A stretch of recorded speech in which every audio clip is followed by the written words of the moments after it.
Hello students, very good morning. Welcome again to our channel Dr. EB Classes of Physics. इस class 'च आपां गल करांगे एक new topic, new unit current electricity class +2 unit number 2. Clear. Last unit आपां गल की कीती है only about electrostatics, which means charges are at rest. ठीक है. सो चार्जिज एट रेस्ट करके किहड़े इफैक्ट्स क्रिएट होंदे ने? Coulomb's law, electric field, Gauss theorem, electric potential and last आपां सारे टॉपिक्स नूं मिला के की बनाया, एक स्मॉल डिवाइस बनाया जिसका नाम की सी अपना कैपेसिटर. ठीक है. सो वो सारियां प्रॉपर्टीज़ ऑफ चार्जिज ने एट रेस्ट, मतलब concept of physics due to the charges are at rest. ठीक है. Now in this unit we will forward our physics to the new topic called current electricity unit number 2. जी च आपां सिर्फ ये गल करनी है, बेसिक्स इहदा यह है कि चार्जिज आर इन मोशन. समझ आया? ठीक है. चार्जिज आर इन मोशन की गल करनी है आपां. सो motion of charges, flow of charges तुसीं पहला छोटी क्लासिस भी पढ़िया. That मीनस the creation of electric current. समझ गए ना? इलैक्ट्रिक करंट की है? Flow of charges. क्लीयर हो गया. तो एक गल होर नोट करनी है आपां कि इस यूनिट दे विच आपां देखो चार्जिस फ्लो करते हैं तो आपां उहनूं ईजिली जिहड़ा मटीरियल चार्जिस फ्लो करता आपां उहनूं की कहने आ? कंडक्टर्स बोलते हैं. जिहड़ा चार्जिस नूं फ्लो नहीं करता की बोलते हैं आपां उहनूं? इंसुलेटर बोलते हैं. ठीक है. तो जिहड़ा चार्जिस नूं फ्लो कुछ करता है कुछ नहीं करता, मीनस in between two insulator and conductor आपां उहनूं की बोलते हैं? सैमी कंडक्टर बोलते हैं. ठीक है. ये गल्लां तुहानूं सारियां मतलब बेसिक गल्लां आपां नूं क्लीयर ने, पर आपां इस यूनिट 'च आपां गल किहदी करनी है? ओनली अबाउट दी किसकी गल करनी है? कंडक्टर्स की गल करनी है. क्योंकि आपां किस टॉपिक नूं पढ़न जा रहे हैं? इलैक्ट्रिक करंट नूं पढ़न जा रहे हैं. तो electric current one of the 7 fundamental physical quantity है जो तुसीं +1 च पढ़ के आए हो. पता है ना? 7 फंडामेंटल फिजिकल क्वांटिटीज़ चों करंट एक किहड़ी है? बेसिक फंडामेंटल फिजिकल क्वांटिटी है. क्लीयर हो गया. चार्ज की है? चार्ज फंडामेंटल प्रॉपर्टी है बॉडी दी. समझ गए ना? चार्ज होना ज़रूरी नहीं, मास होना ज़रूरी है. तो मास फंडामेंटल फिजिकल क्वांटिटी है. Charge is not fundamental physical quantity, वो फंडामेंटल प्रॉपर्टी है. जे मास होगा तो चार्ज हो भी सकता है, नहीं भी हो सकता. लाइक इलैक्ट्रॉन्स कोल मास है पहला तो वही एग्जिस्टेंस है, दैन आफ्टर की है वो कोल चार्ज है. ठीक है. बट आवर बॉडीज़, अपनी बॉडीज़ कोल की है? मास हैगा अपनी बॉडीज़ का. इस चौक कोल की है? मास हैगा, बट ये कोई चार्ज नहीं हैगा. ये उपर चार्ज आप लैके आ सकते हाँ. किमें? By rubbing, by friction. समझ गए ना? ਉਹਨੂੰ ਆਪਾਂ ਕੀ ਬੋਲਦੇ ਹਾਂ? ਸਾਰੇ ਟੌਪਿਕਸ ਨੂੰ ਇਲੈਕਟ੍ਰੋਸਟੈਟਿਕਸ ਬੋਲਦੇ ਹਾਂ. ਠੀਕ ਹੈ. ਤੇ ਇਲੈਕਟ੍ਰੋਸਟੈਟਿਕਸ ਦੇ ਵਿੱਚ ਜ਼ਰੂਰੀ ਨਹੀਂ ਕਿ ਮਟੀਰੀਅਲ ਕੰਡਕਟਰ ਹੋਵੇ, ਉਹ ਮਟੀਰੀਅਲ ਕੋਈ ਵੀ ਹੋ ਸਕਦਾ ਹੈ. ਕਿਸੇ ਵੀ ਮਟੀਰੀਅਲ ਦੇ ਉੱਪਰ ਚਾਰਜ ਆ ਸਕਦਾ ਹੈ, ਬਟ ਉਹ ਚਾਰਜ ਕਿਵੇਂ ਆਊਗਾ? By only rubbing. Simple. Clear ਹੋ ਗਿਆ. ਪਲਾਸਟਿਕ ਦੇ ਵੀ ਆ ਸਕਦਾ ਹੈ, ਕਿਸੇ ਬੋਡੀ 'ਤੇ ਚਾਰਜ ਆ ਸਕਦਾ ਹੈ. ਸਮਝ ਗਏ ਨਾ? Electrostatic does note mean conductor. ਸਮਝ ਆਈ ਗੱਲ? ਪਰ ਦਿਸ ਯੂਨਿਟ ਮੀਨਸ ਓਨਲੀ ਕੰਡਕਟਰਸ.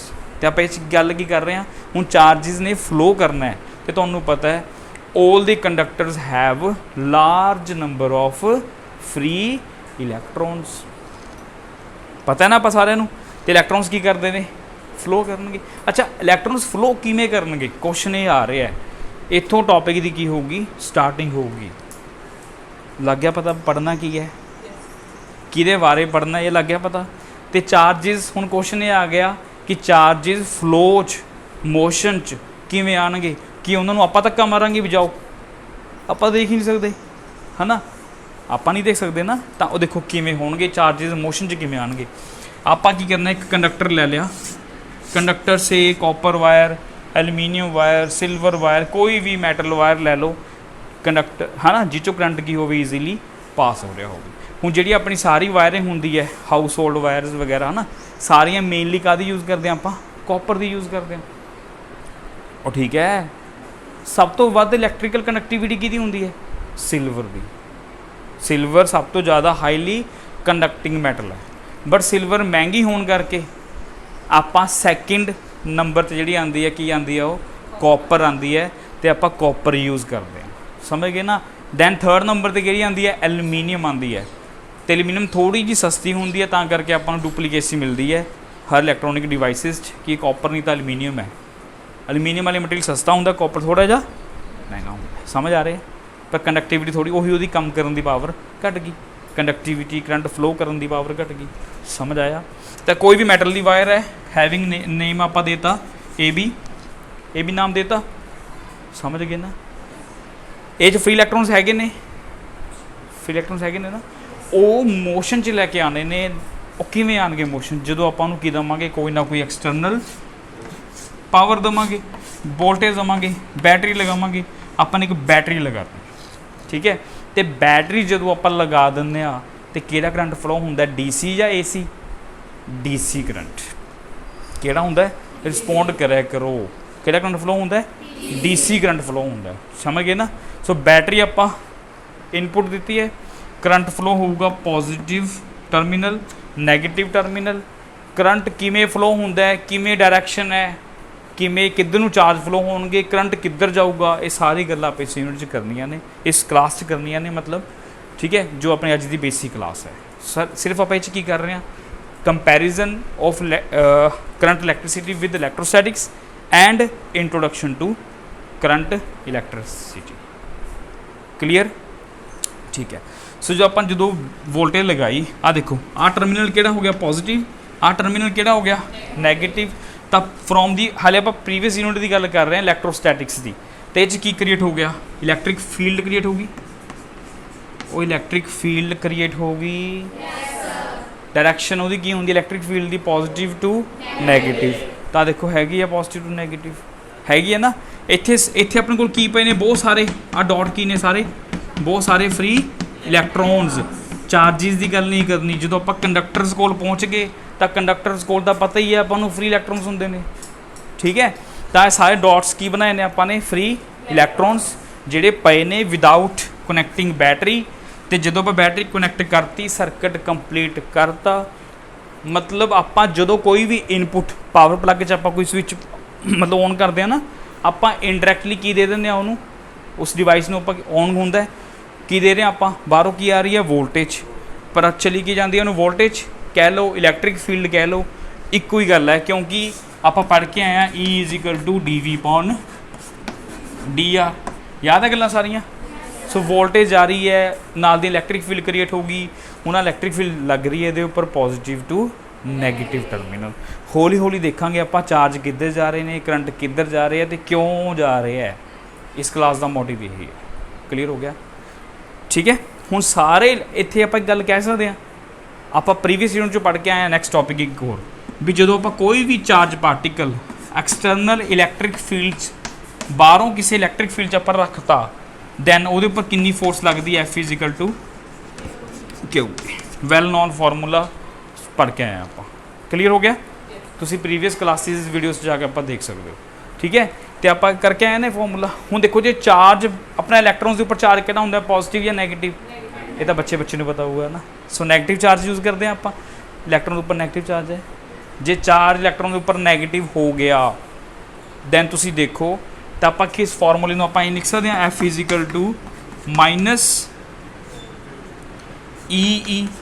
ਵੈਕਟਰ। ਉਹ ਸਮਝ ਗਏ। ਇਸ ਮਾਈਨਸ ਸਾਈਨ ਦਾ ਮਤਲਬ ਕੀ ਹੈ ਕਿ ਜਿਹੜੀ ਫੋਰਸ ਇਲੈਕਟ੍ਰੋਨਸ ਦੇ ਉੱਪਰ ਲੱਗ ਰਹੀ ਹੈ, ਕਿਹੜੀ ਫੋਰਸ ਲੱਗ ਰਹੀ ਹੈ, ਇਹ ਇਲੈਕਟ੍ਰੋਸਟੈਟਿਕ ਫੋਰਸ। ਇੱਕੋ ਹੀ ਤਾਂ ਫੋਰਸ ਪੜ੍ਹੀ ਹੈ ਆਪਾਂ +2 'ਚ, ਕਿਹੜੀ ਹੈ ਉਹ, ਇਲੈਕਟ੍ਰੋਸਟੈਟਿਕ ਫੋਰਸ, ਜੋ ਚਾਰਜ ਉੱਪਰ ਲੱਗਦੀ ਹੈ, ਚਾਰਜ ਕਰਕੇ ਲੱਗਦੀ ਹੈ, ਜਾਂ ਇਲੈਕਟ੍ਰਿਕ ਫੀਲਡ 'ਚ ਰੱਖਣ ਕਰਕੇ ਲੱਗਦੀ ਹੈ, ਲੱਗ ਰਹੀ ਹੈ ਨਾ ਫੋਰਸ। ਅਤੇ ਇਹ ਫੋਰਸ ਇਸ ਚਾਰਜ ਨੂੰ ਇਲੈਕਟ੍ਰਿਕ ਫੀਲਡ ਦੇ ਓਪੋਜ਼ਿਟ ਚੱਕ ਕੇ ਲੈ ਜੂਗੀ ਨਾ, ਓਪੋਜ਼ਿਟ ਮੂਵ ਕਰਵਾ ਦੂਗੀ। ਤੁਹਾਨੂੰ ਕੀ ਦੇ ਰਹੀ ਹੈ, ਸਿੰਪਲ ਇਕੁਏਸ਼ਨ ਤੋਂ ਆਈਡੀਆ ਹੋ ਰਿਹਾ ਆਪਾਂ, ਉਹ ਸਮਝ ਗਏ। ਤਾਂ ਸਾਰੇ ਇਲੈਕਟ੍ਰੋਨਸ ਜਦੋਂ ਹੀ ਆਪਾਂ ਸਵਿਚ ਔਨ ਕੀਤਾ, ਬੈਟਰੀ ਲਗਾਈ ਜਾਂ ਸਵਿਚ ਔਨ ਕੀਤਾ ਮਤਲਬ AC, ਬੈਟਰੀ ਲਗਾਈ ਤਾਂ DC, ਕਰੰਟ ਤਾਂ ਦੇ ਰਹੇ ਹਾਂ ਆਪਾਂ, ਵੋਲਟੇਜ ਦੇ ਰਹੇ ਹਾਂ, ਵੋਲਟੇਜ ਦੇਣਾ ਕੰਮ ਹੈ ਫਿਲਹਾਲ ਆਪਣਾ। ਅਤੇ ਇੱਥੋਂ ਕੀ ਹੋ ਰਿਹਾ, ਇਲੈਕਟ੍ਰਿਕ ਫੀਲਡ ਜਨਰੇਟ ਹੋਈ। ਇਲੈਕਟ੍ਰਿਕ ਫੀਲਡ ਹੋਣ ਦੇ ਨਾਲ ਆਪਾਂ ਇਸ ਟੌਪਿਕ ਨੂੰ ਇਹ ਕਹਿ ਕੇ ਸਮਝ ਸਕਦੇ ਹਾਂ कि all the free electrons of the conductors are placed in external electric field। वो समझ गए? इस सारे च की इधर इलैक्ट्रिक फील्ड है, इलैक्ट्रिक फील्ड जा रही है इधर, तो सारे इलैक्ट्रॉन्स कितने रखे हुए ने आप कह सकते हैं इन दी इलैक्ट्रिक फील्ड। वो समझ आ गया? पक्का? जे इलैक्ट्रिक फील्ड सारे इलैक्ट्रॉन रखते तो हुण चार्जिस नूं धक्का मारन वाली कौन आ गई? फोर्स आ गई। किहड़ी फोर्स आ? वो electrostatic force, F equal to Q V. तो सारे इलैक्ट्रॉन्स हम शक्ल होंदे ने, इक्को नाल दे होंदे ने, फर्क तो कोई होंदा नहीं, मास चार्ज सारा कुछ सेम होंदा है। इलैक्ट्रिक फील्ड भी की आ रही है? यूनीफॉर्म। की आ रही इलैक्ट्रिक फील्ड? यूनीफॉर्म। मतलब वैल्यू इलैक्ट्रिक फील्ड की हर पॉइंट पर की है? सेम है। जो इलैक्ट्रिक फील्ड भी सेम है, इलैक्ट्रॉन के उपर चार्ज भी सेम है, तो सारे इलैक्ट्रॉन के उपर फोर्स भी की लगूगी? सेम लगूगी। लगूगी ना सेम? वैल्यू लग गई पता? वैल्यू वो पई है ई। ठीक है, तो डायरैक्शन की है हुण फोर्स की? इलैक्ट्रिक फील्ड उधर जा रही है, तो फोर्स किधर जाऊगी? इलैक्ट्रिक फील्ड के ओपोजिट। कुछ गल समझ आया? तो इलैक्ट्रोस्टैटिक रीजन है करंट इलैक्ट्रिसिटी का। Electric force, electrostatic force, Coulomb force ही रीजन है नैक्सट टॉपिक का। समझ आया? तो इत्थों की हो गया, सारे इलैक्ट्रॉन देखो तुम इधर मूव करने लगनगे ना, वो ठीक है। हलो आ सारे इलैक्ट्रॉन्स मूव कर रहे हैं, बस अपना काम ही यही सी। सारिਆਂ ਨੂੰ पता है भी जो तुम छोटी क्लासिस पढ़िया भी जो चार्जिस मूव करन लग गए तो की प्रोड्यूस होगा? करंट प्रोड्यूस होगा। ठीक है, that is why electric current, electric current जो एक फंडामेंटल फिजिकल क्वांटिटी है, उन्होंने डिफाइन किमें करोगे आप? Rate of flow of charges. ये तो पहला गल्लां सारियां पता ने, ठीक है, पर आप इसकी मैकेनिज़म समझनी सी, अंदरों एक कंडक्टर कम किमें कर रहा है, किहदी हैल्प दे नाल, किहड़ी फोर्स दे नाल चार्जिस मूव कर रहे हैं। क्योंकि तुहानूं पता है न्यूटन्स लॉ ने की किया सी, कोई चीज़ तां ही मूव करूगी ना जिहदे उपर कोई फोर्स लगूगी। तो हुण इत्थे फोर्स किहड़ी लग रही है? इलैक्ट्रिक फोर्स, कूलम फोर्स लग। समझ आया? जिहदे करके चार्जिस फ्लो च आए, फ्लो च आने नाल की आया? करंट आ गया। तो करंट की हुंदा है? Rate of flow of charges. Simple और ठीक है। हुण चार्जिस किधर फ्लो कर रहे हैं? इस साइड ते। ठीक है, तो करंट किधर फ्लो करूगा? कौन किमें पता लग गया? बिकॉज ऑफ चार्ज केड़ा हुण अपने कोले चार्ज नहीं है, अपने को चार्ज केड़ा है? इलैक्ट्रॉन्स ने। चार्ज केड़ा है? इलैक्ट्रॉन्स। ठीक है, इलैक्ट्रॉन उपर चार्ज केड़ा है? -E। तो करंट की जिहड़ी डायरैक्शन है वो चार्ज पार्टिकल के ओपोजिट है। माइनस साइन फिर यही गल शो कर रहा है। हुण थोड़े जे इलैक्ट्रॉन्स इधर जा रहे हैं negative to positive, negative to positive, तो करंट किधर जाऊगा? Positive to negative. कित्थों लग्या पता? From the definition of electric current. वो बोलो, समझ आ गया? ठीक है, तो आ जा रहा हूँ तो करंट पॉजिटिव टू नैगेटिव। अंदर इलैक्ट्रॉन्स किधर जा रहे हैं? Negative to positive. किदे करके? बाय एक्सटर्नल अप्लाइड वोल्टेज या इलैक्ट्रिक फील्ड। समझ आया? ठीक है, तो ये करंट प्रोड्यूस हो गया अपना। ओके, अच्छा, जेड़ा हूँ करंट इलैक्ट्रॉन्स करके करंट किधर जा रहे हैं? सॉरी, इलैक्ट्रॉन किधर जा? Negative to positive. इन्हों आप इलैक्ट्रॉनिक करंट कहने, जो पॉजिटिव टू नैगेटिव जा रहे हैं ये अपना कन्वेंशनल करंट है। मतलब जस्ट, ठीक है, पॉजिटिव टू नैगेटिव आप की बोलते हैं? Conventional current. कन्वेंशनल मतलब क्योंकि करंट की सी अपना charge upon time. So charge positive है तो डायरैक्शन भी करंट की होगी positive to negative, that is conventional current. जो इलैक्ट्रॉन्स का करंट है इलैक्ट्रॉनिक करंट, उन्होंने आप फ्लो ऑफ चार्जिस मतलब जिमें कर रहे हैं नैगेटिव टू पॉजिटिव, तो नैगेटिव टू पॉजिटिव कह रहे हैं। क्लीयर हो गया? बट एक्चुअल करंट आप यूज़ करते हैं वो किहड़ा हुंदा? पॉजिटिव टू नैगेटिव ही हुंदा है। That means your conventional current. समझ आया गल इन्हें? पक्का? हुण आप छोटी जी गल कर लीए इहदी यूनिट्स की। SI यूनिट की हुंदी है करंट की? एम्पीयर, जो तुसीं +1 भी पढ़ी है, जो कली लिखी है उत्थे। पर हुण जो आप एम्पीयर इंट्रोड्यूस करता तो नैक्सट डायमेंशनल फॉर्मूलिया विच तुहाडे कोल की आउण लग जूगा? MLT ਨਾਲ A ਵੀ ਆਉਣ ਲੱਗ ਜੂ, ਤੇ A ਆਪਣਾ ਮੈਨੂੰ ਲੱਗਦਾ ਹੈ ਇਲੈਕਟ੍ਰੋਸਟੈਟਿਕ ਜਦੋਂ ਦੀ ਸ਼ੁਰੂ ਕੀਤੀ ਹੈ ਆਪਣੇ ਕੋਲ A ਚੱਲ ਰਿਹਾ, ਕਿਉਂਕਿ ਚਾਰਜ ਦੇ ਡਾਇਮੈਂਸ਼ਨਲ ਫਾਰਮੂਲੇ ਵਿੱਚ A ਪਹਿਲਾਂ ਹੀ ਆ ਗਿਆ ਸੀ ਨਾ ਚਾਰਜ। ਉਹ ਠੀਕ ਹੈ। ਸੋ ਇਹਦੀ SI ਯੂਨਿਟ ਕੀ ਆਊਗੀ, ਦੇਖੋ SI ਯੂਨਿਟ ਕੀ ਹੈ ਇਹਦੀ, ਕੂਲ एम्पीयर, 1 एम्पीयर बोल लो या ए, ठीक है। ये फंडामेंटल यूनिट है। फॉर्मूले तो आप लिख सकते हैं 1 कूलम पर सैकेंड, ठीक है। मीनस जो एक कूलम चार्ज, कितना कूलम, एक कूलम चार्ज 1 सैकेंड ਲਈ फ्लो करता है तो करंट कितना जनरेट होता है, 1 ampere. Simple define 1 ampere when 1 coulomb of charge is flow through a conductor for 1 second, तो अपन की बोलते हैं 1 एम्पीयर। डायमेंशन फॉर्मूला की है कैपिटल ए, क्योंकि फंडामेंटल क्वांटिटी है, डराइव्ड नहीं हैगी ये, और ठीक है। कैपिटल ए ही की है ਇਹਦਾ डायमेंशनल फॉर्मूला। क्लीयर। नैक्सट एक छोटी जी गल हो रहा है, हुण ये दसो करंट एक स्केलर क्वांटिटी है या वैक्टर क्वांटिटी है। इज करंट स्केलर और vector, speed up scalar. Current की डायरेक्शन तो हैगी है पॉजिटिव टू नैगेटिव, लगती वैक्टर है पर है कि यह स्केलर क्वांटिटी है, क्योंकि वैक्टर होने लई किन्नियां गल्लां, वैक्टर कोल की हुंदा है, मैगनीट्यूड एंड डायरैक्शन एंड जो तुसी अज पढ़ रहे होंगे शायद की है वो वैक्टर कोल की होना चाहिए, थर्ड ਉਹਦੇ उस वैक्टर क्वांटिटी ਨੂੰ वैक्टर अलजैबरा के रूल्स ਨੂੰ ਕੀ करना पऊगा, फॉलो करना पऊगा। सिंपल मैथेमैटिक्स नाल ऐड सबट्रैक्शन नहीं होंदी, वैक्टर्स दे अलजैबरा, वैक्टर अलजैबरा के रूल्स नाल ऐड सबट्रैक्शन होंदी है, तो वो ज़रूरी है, ठीक है। पर करंट कोल मैगनीट्यूड भी है, करंट कोल डायरैक्शन भी है, पर करंट ला ऑफ वैक्टर अलजैबरा ਨੂੰ फॉलो नहीं करता। मीनस सिंपल देखो इधर, सो मान लो तुहाडे कोले इधर 5 एम्पीयर करंट आ रहा है, इधर कितना एम्पीयर करंट आ रहा है, 3 एम्पीयर करंट आ रहा है। क्लीयर हो आ रहा है ना, ठीक है। आ एरो पाता, एरो की शो कर रहा है, करंट की डायरैक्शन शो कर रहा है। ਇਹੋ ਜਿਹੇ क्वेश्चन अगे बहुत आएंगे, ਆਪਾਂ ਨੂੰ किरचॉफ ला, ठीक है, जंक्शन पॉइंट वगैरह ये गल्लां करांगे ਆਪਾਂ नैक्सट जाके। ਤਾਂ ਕੀ है, दो साइड तो करंट आ रहा है 3 एम्पीयर एंड 5 एम्पीयर, जो मिल के थर्ड साइड पर जाऊगा कितना जाऊगा, 8 एम्पीयर चला जाऊगा। ਇਹਦਾ मतलब की है, ये सिंपल ऐड हो गए। पर जे इनू वैक्टर मन्नांगे आपां, पर वैक्टर्स की एडिशन किसी एंगल के उपर तो एवें नहीं होंदी, उत्थे की लगता होंदा है triangular law of vector addition, ठीक है।